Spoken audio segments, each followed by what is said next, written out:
అందరికీ నమస్కారం అండి. ఈరోజు కథ. స్పర్శ సక్రమమైతే మనుషుల మధ్య మమకారాన్ని పెంచుతుంది, అక్రమమైతే ఆలోచనని నశింపచేస్తుంది, ఆవేశాన్ని రెట్టింపు చేస్తుంది. కనుకనే వాళ్ళిద్దరూ చాలా ఆవేశంగా ఉన్నారు. ఆ క్షణంలో ఇద్దరికీ మధ్య తెలియని తాపం రాజుకుంటుంటే తన్మయత్వంగా ఒకరినొకరు హత్తుకుపోతున్నారు.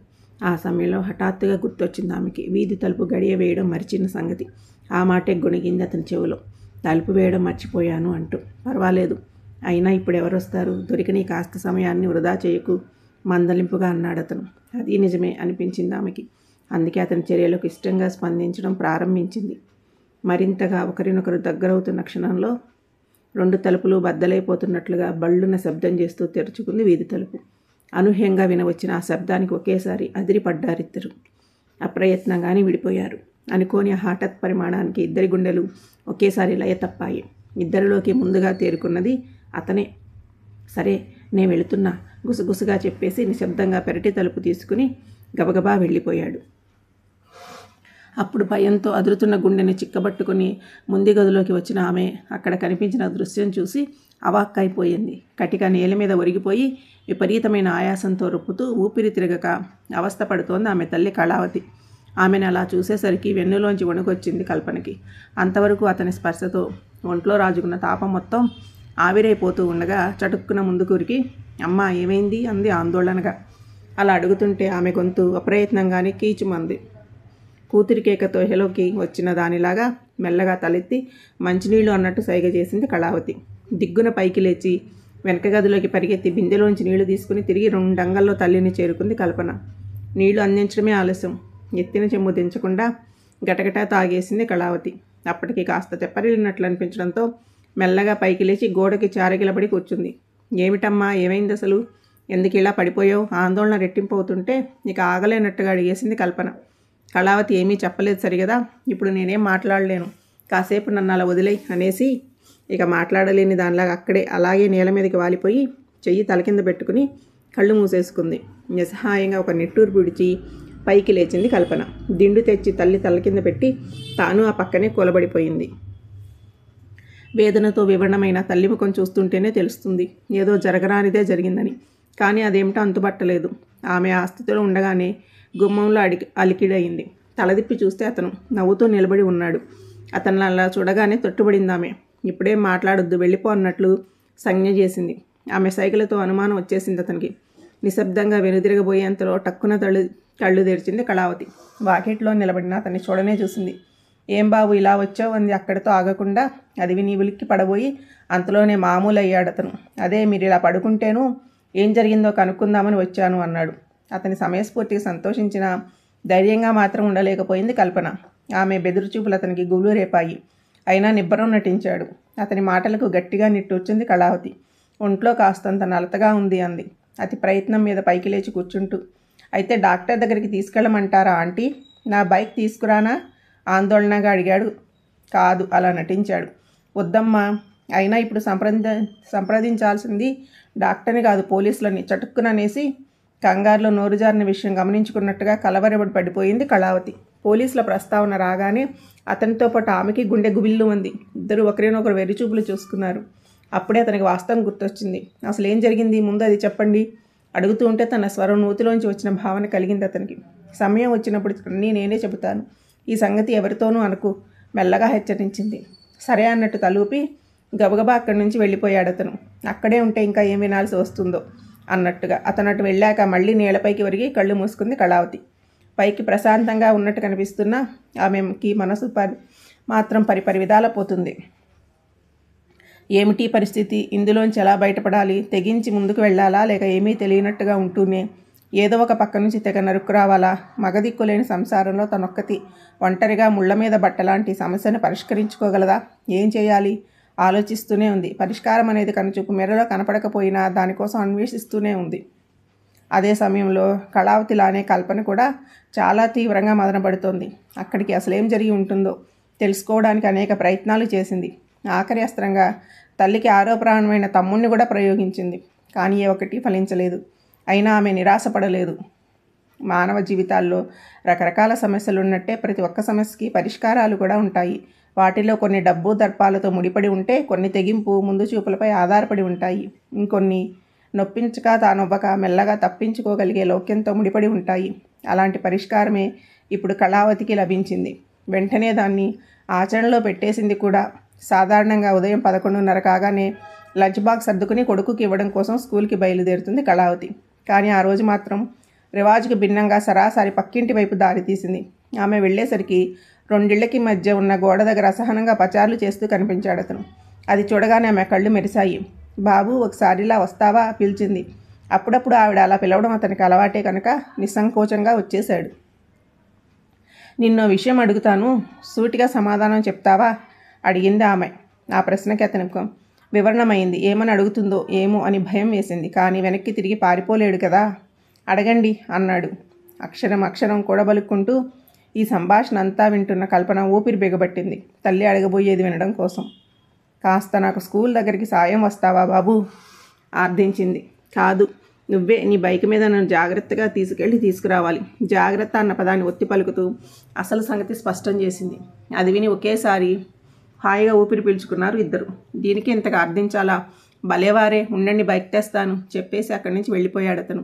5 నిమిషాల తర్వాత మధ్యాహ్నం పూట అటు ఇటుగా 1 గంట పాటు దొరికే ఏకాంతంలో ప్రేయస్తో కబుర్లాడుకుంటూ మధ్య మధ్య ముద్దులు కౌగిలింతతో కాలక్షేపం చేయాల్సిన అతను అనూహ్య పరిస్థితుల్లో ఆమె తల్లితో కలిసి బయలుదేరాడు.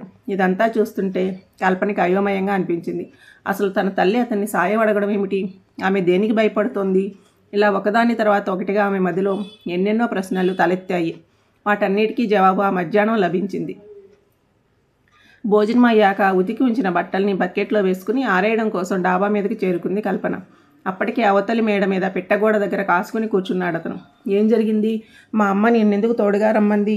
దారిలో ఏమైనా చెప్పిందా? వెడుతూనే ప్రశ్న మీద ప్రశ్న గుప్పించేసింది. ఇంకా ఏం చెప్పలేదు, కానీ ఆవిడ దేనికో భయపడుతోంది. అది కూడా మీ తమ్ముడు స్కూల్కి వెళ్ళే దోవలో అడ్డదారి ఉంది చూడు, అక్కడ. రియల్ వ్యూ మిర్రర్లోంచి చూసి అతి కష్టం మీద నేను కనిపెట్టిన విషయం ఇది. కారణం మాత్రం తెలియలేదు, గబగబా చెప్పాడు. వింటున్న కల్పన ఉలిక్కి పడింది. నిజమే, స్కూల్కి వెళ్ళే దారిలో ఒక పెద్ద స్థలం ఉంటుంది. అదంతా గవర్నమెంట్ ల్యాండ్, ప్రభుత్వ భూమి కనుక అది ఇంచుమించు 2-3 ఎకరాల పైన ఉంటుంది. ఏపుగా ఎదిగిన తుమ్మ చెట్లు, తుప్పలు, పిచ్చి మొక్కలు, ఇంకా ఆ స్థలం చుట్టూ ఇళ్లలో ఉండే జనాలు పోసే చెత్త చెదారాలతో నానా బీభత్సంగానూ ఉంటుంది. అయితే తమ ఇంటి నుంచి స్కూల్కి త్వరగా చేరుకోవాలంటే దగ్గర దోవ అదొకటే. కానీ ఆ స్థలం చెట్ల చాటు ఇవన్నీ తరచూ అసాంఘిక కార్యక్రమాలను కూడా జరుగుతూ ఉంటాయి.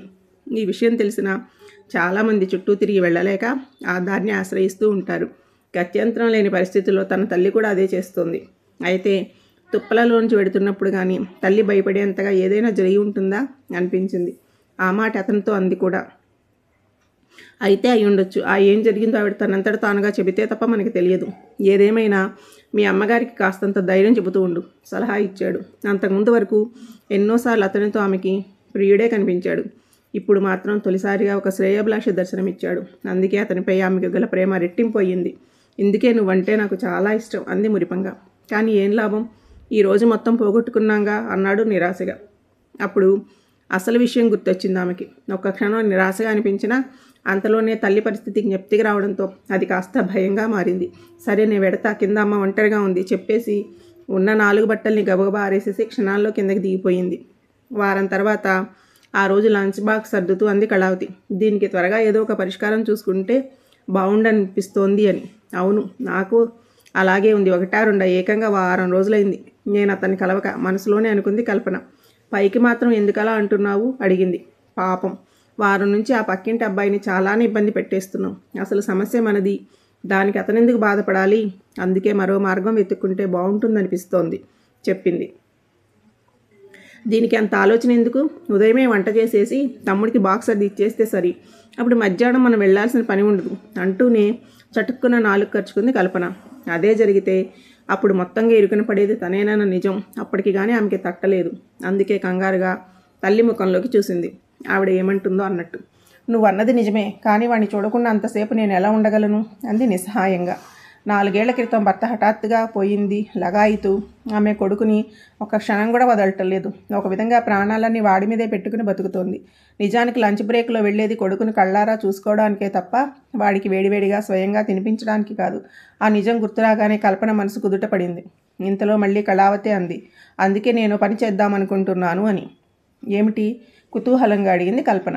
అతన్ని రావద్దని చెప్పేద్దాం, దానికి బదులు మనిద్దరం పెడదాం, ఏమంటావు? కూతురి మొహంలోకి చూస్తూ ఆశగా అడిగింది. తల్లి ప్రతిపాదనలో వింతగాని కొత్తగాని లేకపోవడంతో వెంటనే అంగీకరించేసింది కల్పన. అలా అది లగాయితూ అతని ఇంట్లోనే ఉన్న కల్పన తల్లితో కలిసి స్కూల్కి వెళ్ళిపోవడంతో వాళ్ళ పరిస్థితి మళ్ళీ మొదటికే వచ్చింది. సరిగ్గా 10 రోజుల తర్వాత మళ్ళీ ఒకనాడు, మనం రోజు ఇంత ఇబ్బంది పడే కంటే స్కూల్కి దగ్గరలోనే ఒక ఇల్లు చూసుకుంటే బాగుంటుందేమో అంది కళావతి కల్పనతో. అతన్ని వదిలి దూరంగా వెళ్ళడం ఇష్టం లేకపోయినా గత్యంతరం లేదు కనుక తల్లి ప్రతిపాదనకి ఆమోదం తెలిపిందామె. ఆ సాయంత్రమే వీలు చూసుకుని అతన్ని కలిసి విషయం చెప్పింది. అవును, నాకు చాలాసార్లు అదే బాగుంటుంది అనిపించింది, కానీ నీతో అనలేకపోయాను అంతే అన్నాడు తేలిగ్గా. మరి మన సంగతి ఏం ఆలోచించావు? టక్కున అడిగిందామె. మీరేం ఊరోదిలి వెళ్ళిపోవట్లేదు కదా, ఇల్లే కదా మారుతున్నది. వస్తూ ఉంటానులే, మాట ఇచ్చాడు. ఆ కాస్త భరోసాతో ఆమె మనసు తేలిక పడిపోయింది. ఆ తర్వాత వారానికే వాళ్ళు ఇల్లు ఖాళీ చేసేశారు. కానీ ఇల్లు మారిపోయాక మొదట లాంఛనంగా 1-2 సార్లు వచ్చాడు అతను. తర్వాత మొక్కుబడిగా మరో 2 సార్లు వచ్చాడు. ఆ తర్వాత మెల్లగా రాకపోకలు తగ్గించాడు. స్వతహాగా చురుకైన కల్పనకి అతని అవకాశవాదం త్వరలోనే ఆకళింపయింది. అసహ్యం వేసింది. తర్వాత క్రమంగా అతని తాలూకు మత్తు నుంచి బయటపడింది. తలకెక్కిన మైకం దిగిపోవడంతో వాస్తవం బోధపడసాగింది. అందుకే ఒకరోజు తెల్లవారుజామునే లేచి పనికి బయలుదేరుతున్న తల్లితో, ఊరికే కూర్చుంటే ఏమీ తోచట్లేదు, నీతో పాటు నేను వస్తాను అంది కల్పన. వచ్చి ఏం చేస్తావు? అదోలా అడిగింది కళావతి. ఏం చేస్తుంది? హాస్టల్ మెస్లో వంట పని చేస్తున్న తల్లికి కూరలు తరిగి ఇవ్వడం, బియ్యం కడిగి ఇవ్వడం లాంటి పనుల్లో సహాయం చేస్తుంది. అసలంటూ వెడితే ఏదో ఒక పని దొరకకపోతుందా? ఎన్నాళ్ళని తల్లి ఒకతే కష్టపడుతుంటే చూస్తూ ఇంట్లో ఖాళీగా కూర్చుంటుంది తను. ఆ మాటే కళావతితో చెప్పింది కల్పన. అది విని చిన్నగా నవ్విందామె. దానికి బదులు చదువుకోవచ్చుగా అంది. భర్త పోయిన తర్వాత మగదిక్కు లేని తను ఒంటి రెక్కతో 2 పిల్లల్ని చదివించగలదో లేనోనన్న భయంతో ఇంటర్ పూర్తి కాగానే కల్పన నీక కాలేజీకి పంపించలేదు. మగపిల్లాడికే చదువు ముఖ్యమని అనుకుంటూ దృష్టి మొత్తం కొడుకు మీదనే కేంద్రీకరించింది. అదెంత పొరపాటో ఆమెకి ఆ తర్వాత తెలిసొచ్చింది. అందుకే దాన్ని దిద్దుకోవడానికి ప్రయత్నిస్తోంది. తల్లి నోటి వెంట చదువన్న మాట విని మొదట ఆశ్చర్యపోయినా తర్వాత అంగీకరించింది కల్పన. ఇంట్లో ట్యూషన్లు చెప్పుకుంటూ ప్రైవేటుగా డిగ్రీ చేయడానికి తల్లిని ఒప్పించింది కూడా. ఆ తర్వాత కొద్ది రోజులకే చదువు ట్యూషన్ల హడావుడిలో పడి మరో విషయం గురించి ఆలోచించలేనంత బిజీగా మారిపోయింది కల్పన. అంతేకాదు, ఇల్లు మారిన కొద్ది రోజులకే తల్లి ముఖంలోంచి కంగారు, దిగులు, భయం ఇవన్నీ తొలగిపోయి ప్రశాంతత చోటు చేసుకోవడాన్ని గమనించి చాలా సంతోషించింది కూడా. కానీ ఆకర్షణలు అనేవి అలల్లాంటివి. అవి ఒకదాని తర్వాత మరొకటి ఉవ్వెత్తున ఎగిసి వస్తూనే ఉంటాయి. దేనికి తల వంచాలి, దేనిని ఎదిరించాలి, దేని నుంచి అసలు అందకుండా తప్పించుకుని వడివడిగా ఒడ్డుకు చేరుకోవాలన్న విషయం ఆయా వ్యక్తుల యొక్క విచక్షణ, వివేకాలపైన ఆధారపడి ఉంటుంది. కల్పన జీవితంలో కూడా పక్కింటి అబ్బాయి అనేది ఒక ఆకర్షణ. అది తీరిక ఎక్కువ కావడం వల్ల, జీవితానికి ఒక లక్ష్యం అంటూ ఏది ఏర్పరచుకోకపోవడం వల్ల సంభవించినదే తప్ప ఇంకొకటి కాదు. అందుకే తల్లు కళ్ళు గప్పి తప్పు చేయబోయింది. అయితే అతని కౌగిలిలో కూతుర్ని అలా చూసిన కళావతి మొదట గాబరా పడింది. వెంటనే కల్పనని నిలదీసి చెంప పగలగొట్టేయాలనుకుంది. అంతలోనే వాస్తవం గుర్తొచ్చింది. నేను అతన్ని ప్రేమించాను, పెళ్లి చేసుకుంటాను అంటూ ఎదురు తిరిగితే వాళ్ళిద్దరు ఒకటైతే సరే, అలా కాకుండా అతను అవకాశవాదం అవలంబిస్తే, నాకేం తెలియదనో, ఇంట్రెస్ట్ లేదు అనో, ఆ మగాడు తప్పుకుంటే ఆ అవమానం భరించలేక తన కూతురు ఏదైనా అగాత్యానికి పాల్పడితే మగదిక్కు లేని తను ఏం చేయగలదు? డబ్బు కోసం, కట్న కానుకల లేని పెళ్లి కోసం ఆ తల్లే తన కూతుర్ని నా కొడుకు మీదకి ఉసిగొలిపింది అంటూ ఆ కుర్రాడి తండ్రి తమ మీద నిందలేస్తే ఆ ఊహే ఎంతో భయంకరంగా ఉంది. ఒంటరి ఆడది, తనేం చేయగలదు, ఎవరిని ఎదిరించగలదు? అందుకే ఆలోచించింది. ఒక వ్యూహం రూపొందించింది. పరిసరాలని అడ్డం పెట్టుకుని ఓ నాటకం ఆడింది. నాటకం ఆడుతూ తెలివిగా ఇద్దరినీ దూరం చేసింది. వాళ్ళిద్దరి మధ్య ఉన్నది నిజంగా ప్రేమే అయితే ఆ దూరం వాళ్ళకి ఓ లెక్క కాదు. మళ్ళీ కలిసిపోతారు. అలా కాకపోతే ఆ పరిచయం అక్కడితో ముగిసిపోతుంది. తన కూతురి జీవితం బాగుపడుతుంది అనుకుంది. చివరికి అదే నిజమైంది. అనవసరమైన సామీప్యం తగ్గితే సహజంగానే మనిషిలోని ఆలోచన, వివేకం అన్నీ మేల్కొంటాయి. కల్పన విషయంలో కూడా అదే జరిగింది. ప్రేమమైకం దిగిపోవడంతో వాస్తవం తెలిసొచ్చింది. అప్పటి నుంచి ఇంకొంచెం జాగ్రత్తగా వ్యవహరించడం మొదలుపెట్టింది. తన భవిష్యత్తు గురించి ఆలోచించుకోవడం మొదలుపెట్టింది. ఆ విధంగా సమస్య పరిష్కారమైంది. ఇప్పుడు కళావతి ఆలోచనంతా ఆ ఒక్కటే లక్ష్యం మీద దృష్టి పెట్టిన వాళ్ళు మరో విషయం గురించి ఆలోచించరు. కానీ ఆకర్షణ చాలా బలమైనది. అది ఎలాంటి వాళ్ళనైనా లొంగదీస్తుంది. ప్రస్తుతానికి కల్పనకి ఒక లక్ష్యం ఉంది. మరో ఆకర్షణ అలలా ఎగిసి తన కూతురి సమీపానికి వచ్చే లోపలే తను ఆమెకి యుక్తాయుక్త విచక్షణ నేర్పాలి అన్నదే ఆమె ఆలోచన సఫలమవ్వాలని ఆశిద్దాం.